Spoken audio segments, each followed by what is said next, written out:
નમસ્તે વિદ્યાર્થી મિત્રો, હું અવચર દેગામાં ઉમા વિદ્યા સંકુલ યુટ્યુબ ચેનલમાં આપનું હાર્દિક સ્વાગત છે। આજે આપણે ધોરણ 12માં વિષય ગુજરાતીનો આજે આપણે અભ્યાસ કરશું। તો આજે ધોરણ 12માં છઠ્ઠો પાઠ છે ઉછીનું માગનારાઓ।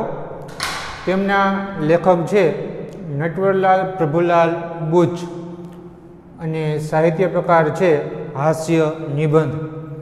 તો સૌપ્રથમ આપણે લેખકનો પરિચય મેળવશું અને ત્યાર પછી આપણું જે વિષય વસ્તુ જે છે ઉછીનું માગનારાઓ એનો વિસ્તારપૂર્વક આપણે અભ્યાસ કરશું।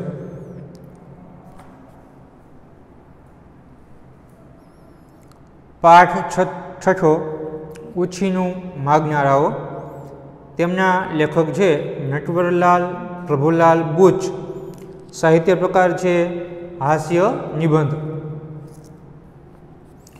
નટવરલાલ પ્રભુલાલ બુચનો જન્મ 19/10/1906 થયો હતો અને 9/1/2000 સાલમાં નટવરલાલ બુચ જે છે તે અવસાન પામ્યા હતા। ગુજરાતી ભાષાના કવિ અને હાસ્યકાર શ્રી એવા નટવરલાલ પ્રભુલાલ બુચનો જન્મ સૌરાષ્ટ્રમાં આવેલા ગોંડલમાં થયો હતો। BA MAની ઉપાધિ ફર્ગ્યુસન કોલેજ પુણેથી પ્રાપ્ત કરી, એટલે કે લેખકે BA એટલે કે બેચલર ઓફ આર્ટ્સ અને MA એટલે કે માસ્ટર ઓફ આર્ટ્સ, એટલે કે BA અને MAની ડિગ્રી જે છે એ પુનામાં આવેલી ફર્ગ્યુસન કોલેજ જે છે એમાંથી મેળવી હતી।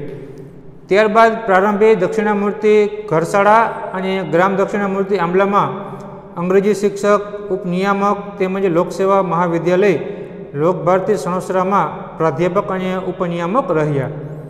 એટલે BA અને MA પૂરું કર્યા પછી પ્રારંભે શરૂઆતમાં જે દક્ષિણામૂર્તિ, ગ્રામ દક્ષિણામૂર્તિ કે લોકભારતી જે આપણા ગુજરાતની જાણીતી જે શૈક્ષણિક સંસ્થાઓ જે છે એમાં સૌપ્રથમ પોતે દક્ષિણામૂર્તિ ઘરશાળા જે ગ્રામ દક્ષિણામૂર્તિ આંબલામાં આવેલી જે છે એમાં પોતે અંગ્રેજીના શિક્ષક તરીકે પોતે સેવાઓ આપતા હતા। ત્યાર પછી ઉપનિયામક તરીકે પણ તેમણે ઘણા બધા વર્ષો સુધી સેવાઓ આપી હતી અને ત્યાર પછી લોકસેવા મહાવિદ્યાલય અને લોકભારતી સણોસરામાં પણ પોતે પ્રાધ્યાપક તરીકે, પ્રોફેસર તરીકે અને ઉપનિયામક તરીકે તેમણે ઘણા બધા વર્ષો સુધી સેવાઓ આપી અને શિક્ષણના શ્રેષ્ઠ એવા કાર્યો જે છે તેમણે એમ કે કર્યા હતા।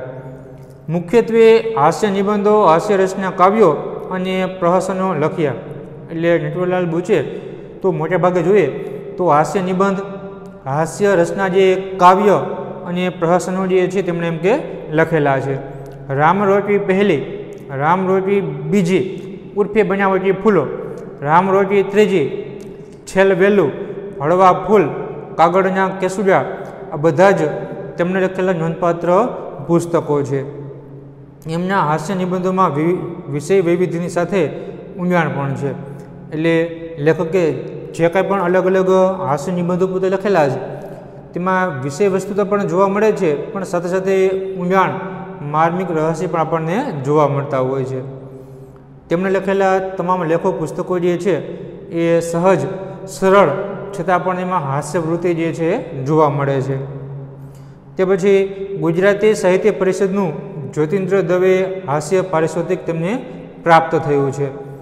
દર્શક ફાઉન્ડેશન તરફથી પણ એમને દર્શક એવોર્ડ આપી તેમનું સન્માન કરવામાં આવ્યું છે। આ તો લેખક નટવરલાલ પ્રભુલાલ બુચનો પરિચય। હવે પછી આપણું વિષય વસ્તુ છે ઉછીનું માગનારાઓ। તો શબ્દ છે કે માગનારાઓ એટલે કે માગવું, એક વ્યક્તિ બીજા પાસેથી કાંઈ વસ્તુ માગે છે તે, પણ આગળનો શબ્દ છે કે ઉછીનું। ઉછીનું એટલે શું? એવા બે શબ્દ પણ જોવા મળે, ઉછીનું અને ઉધાર। ઘણી બધી આપણે બોલતા હોય ને કે ઉછીનું આપજો, ઉધાર આપજો, તો ઉછીનું એટલે શું?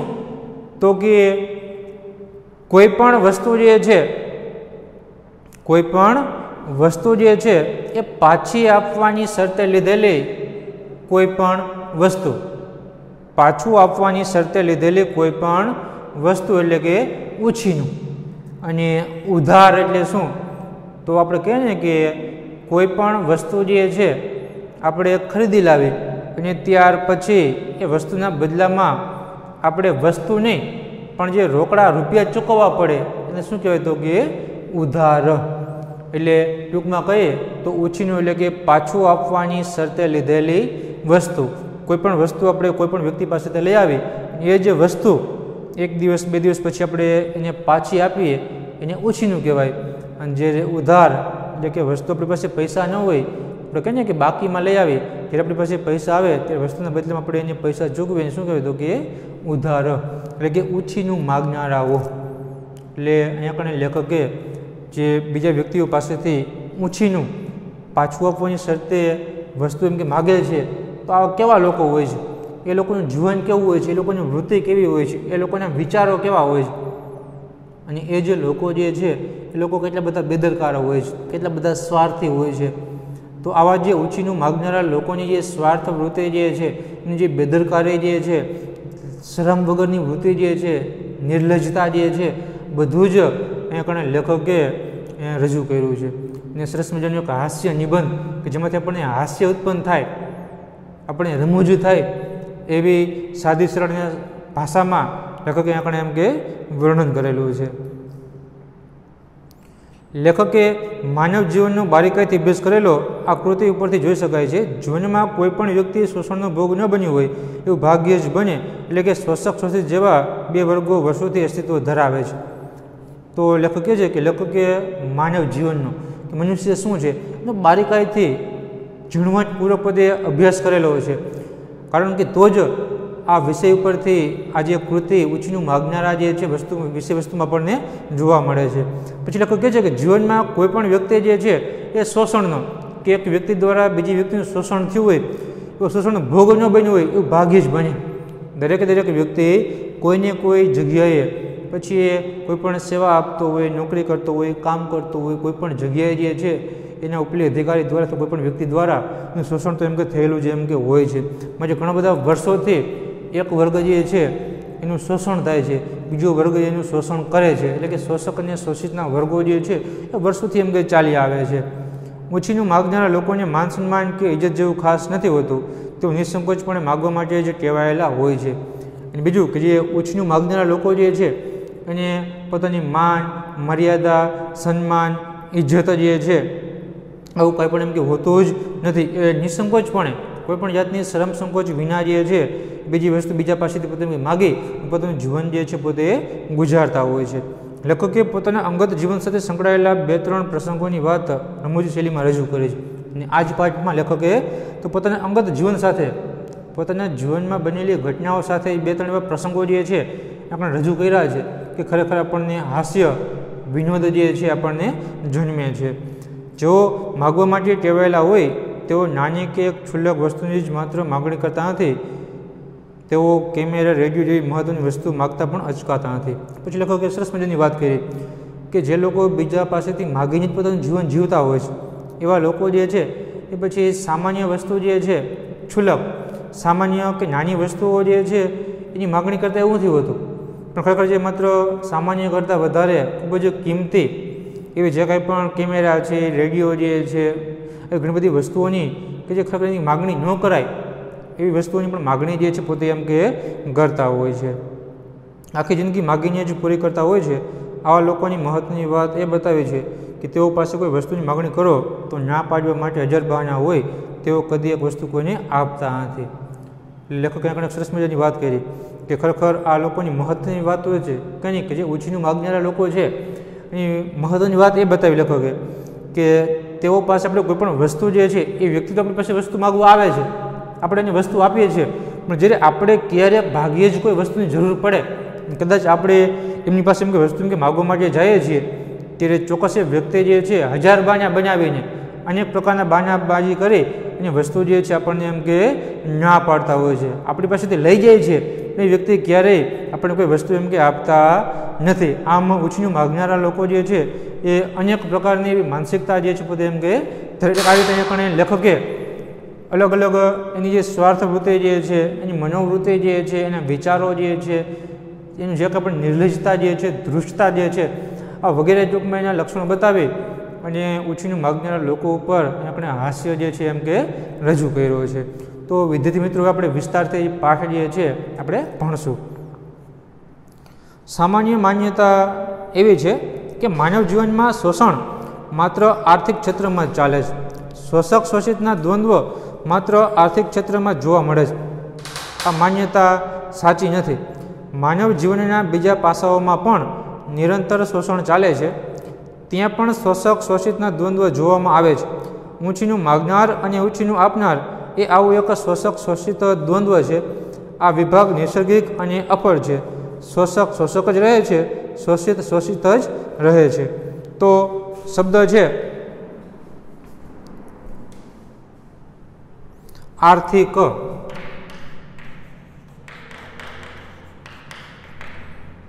એટલે કે નાણાકીય, એટલે કે પૈસાની બાબતમાં એમ દ્વંદ્વ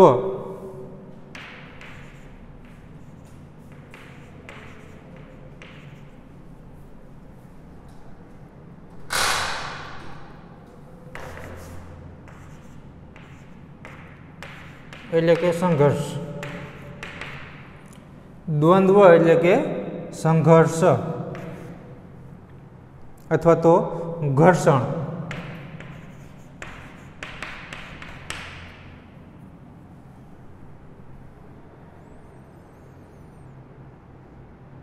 નિરંતર એટલે કે સતત, કાયમી. નૈસર્ગિક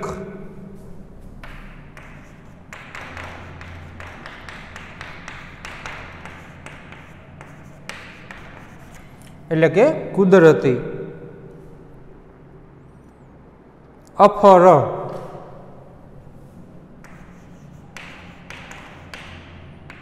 એટલે કે ન ફરે, અફર એટલે કે ન ફરે તેવું. એટલે લેખક કહે છે કે આપણા સમાજમાં એક સામાન્ય માન્યતા એવી છે કે મનુષ્ય જીવનમાં શોષણ જે છે માત્ર આર્થિક ક્ષેત્રમાં જ ચાલે છે, કે જે કારણે નાણાકીય બાબત જે થતી હોય, પૈસાની લેવડ દેવડ થતી હોય, પગારની બાબત હોય, તો આવા ક્ષેત્રમાં જ વ્યક્તિનું શોષણ જે છે એમ કે થાય છે. આવી આપણા સમાજમાં એક માન્યતા છે. પણ ખરેખર એમ કે આવું નથી.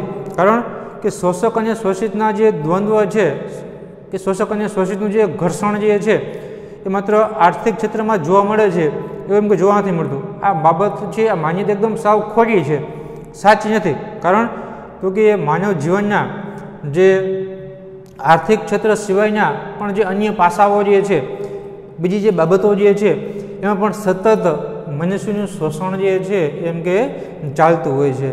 અને અહીંયા પણ ટૂંકમાં શોષક એટલે કે આર્થિક બાબતો સિવાયના બીજા પાસાઓમાં પણ શોષક અને શોષિતના દ્વંદ્વ ઘર્ષણ જે છે આપણને જોવા મળે છે.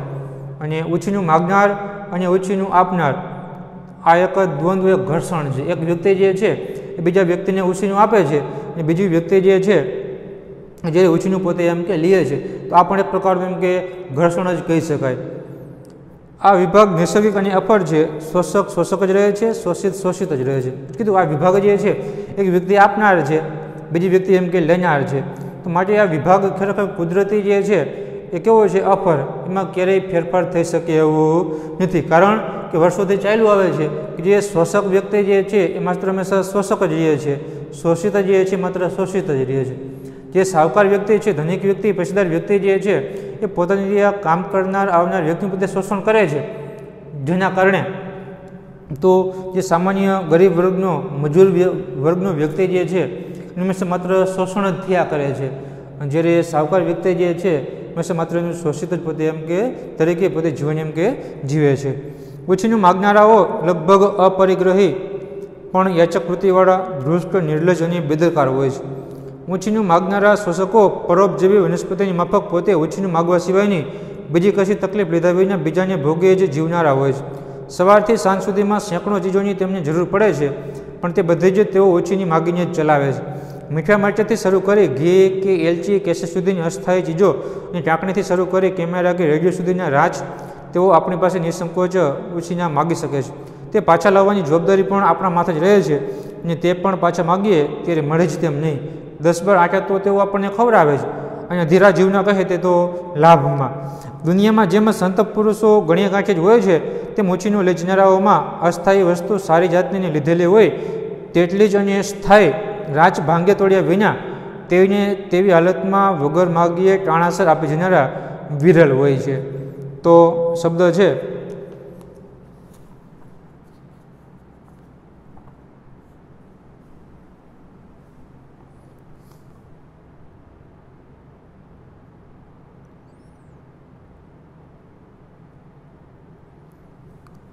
અપરિગ્રહ.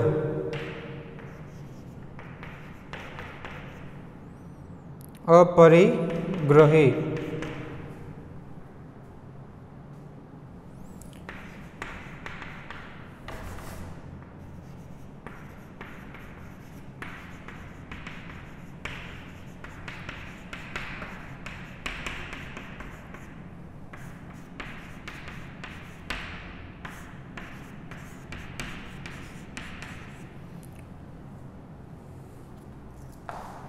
અપરિગ્રહી એટલે કે વધુ પડતી વસ્તુઓનો સંગ્રહ ભેગું ન કરનાર.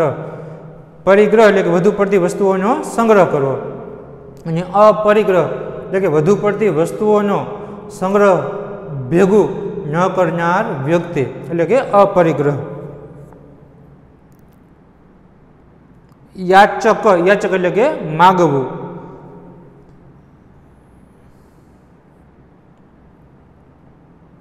તે પછી ધૃષ્ટ.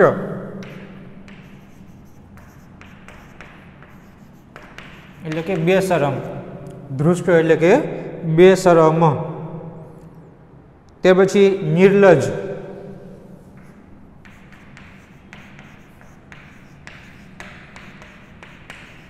લાજ. નિર્લજ એટલે કે લાજ કે શરમ વગર કહે ને કે શરમ સંકોચ વિનાનું એમ. તે પછી બેદરકાર.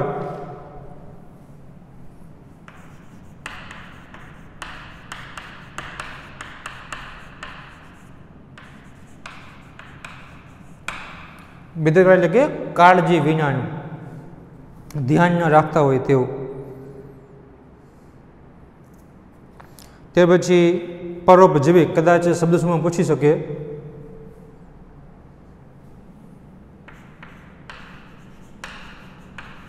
બીજાને આધારે જીવન જીવનારું એટલે કે પરોપજીવી.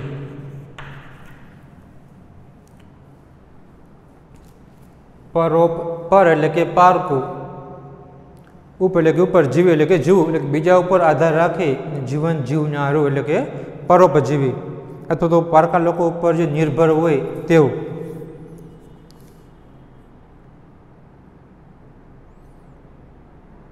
તે પછી અસ્થાયી.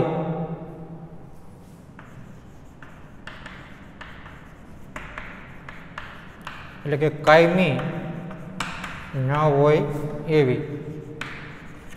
અસ્થાયી એટલે કે કાયમી ન હોય તેવી, ને સ્થાયી એટલે કે કાયમી હોય તેવી.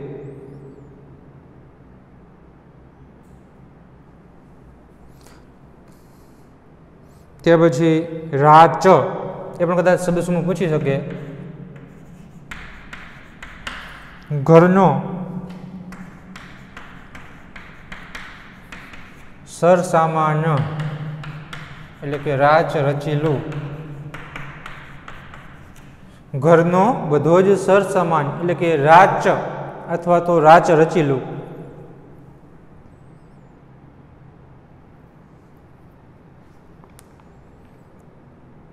તે પછી અધીરા. અધીરા જીવના.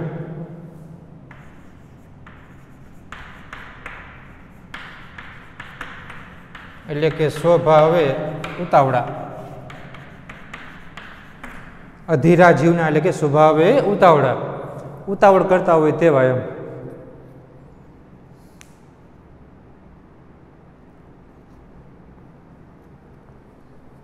તે પછી વિરલ,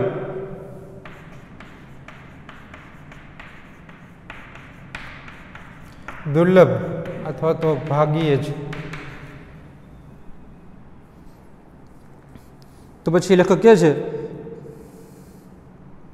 કે ઓછીનું માગનારા લોકો જે છે કેવા હોય છે? તો કે ઓછીનું માગનારા લોકો જે છે એ અપરિગ્રહી, યાચક વૃત્તિવાળા, ધૃષ્ટ અને નિર્લજ અને બેદરકાર હોય છે.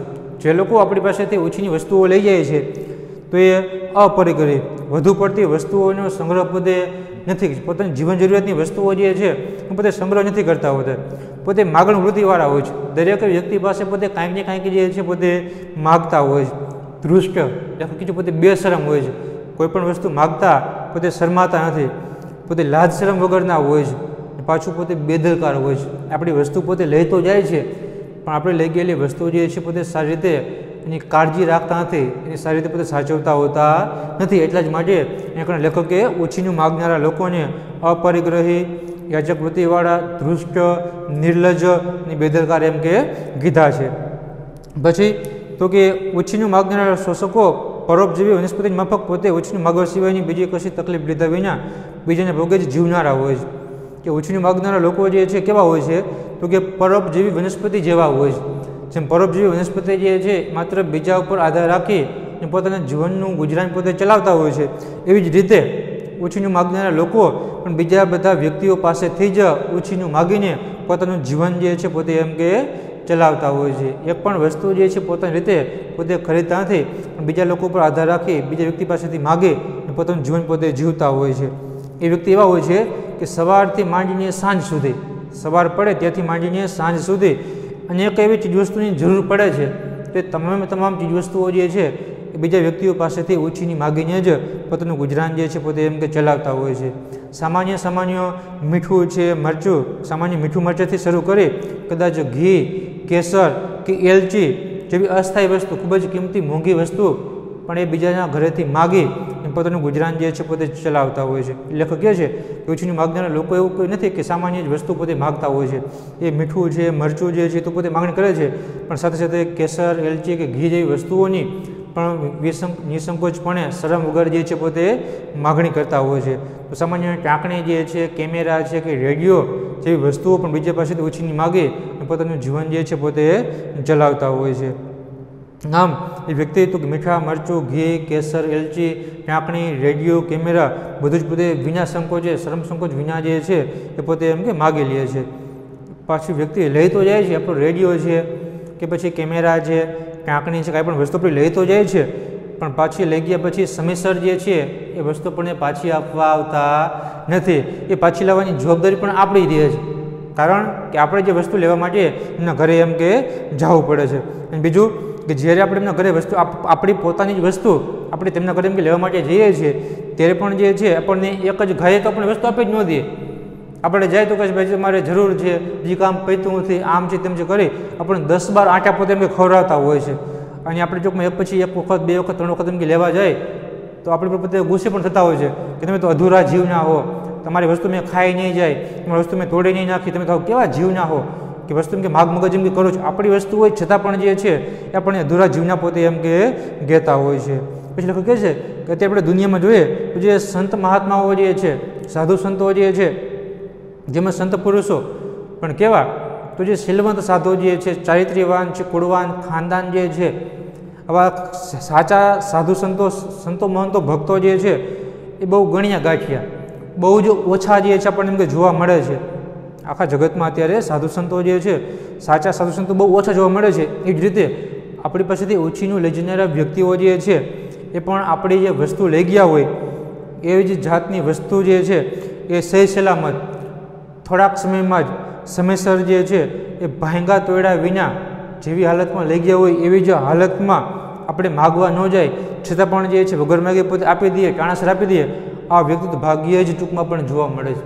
લેખક કહે છે કે સમાજમાં જેમ સાચા સાધુ સંતો પણ ભાગી જોવા મળે છે એ રીતે ઓછીનું માગનારામાં તેવા જુજજ અમુક જેવા વ્યક્તિઓ હોય છે કે આપણી વસ્તુઓ લઈ ગયા હોય તો એ સમયસર જે છે આપણે માગીએ નહીં છતાં પણ આપણે સમયસર એ સહેજ પણ ટૂંકમાં કહેવાય ને કે આપણી વસ્તુ જેવી લઈ ગયા હોય એવી એવી હાલતમાં તોડા ફોડા વગરની સમયસર જે છે વગર માગી આપણને એ વસ્તુ પાછી આપી દેતા હોય એવા ભાગે જ વ્યક્તિ આપણને એમ કે જોવા મળતા હોય છે. પણ મોટાભાગના ઓછીની માગનારા લોકો કેવા હોય છે કે આપણી વસ્તુ પોતે લઈ જાય છે પણ એ વસ્તુ આપણે અનેક વખત એમ કે આપણે એના ઘરે માગવામાં જઈએ તે પણ આપણને માંડ વસ્તુ આપણને પાછી એમ કે આપતા હોય છે. તો વિદ્યાર્થી મિત્રો આપણે અહીંયા સુધી આ પાઠ આપણે રાખશું. હવે આગળના વિડીયોમાં આપણે આગળનો અભ્યાસ જે છે આપણે એમ કે પૂર્ણ કરશું. અસ્તુ.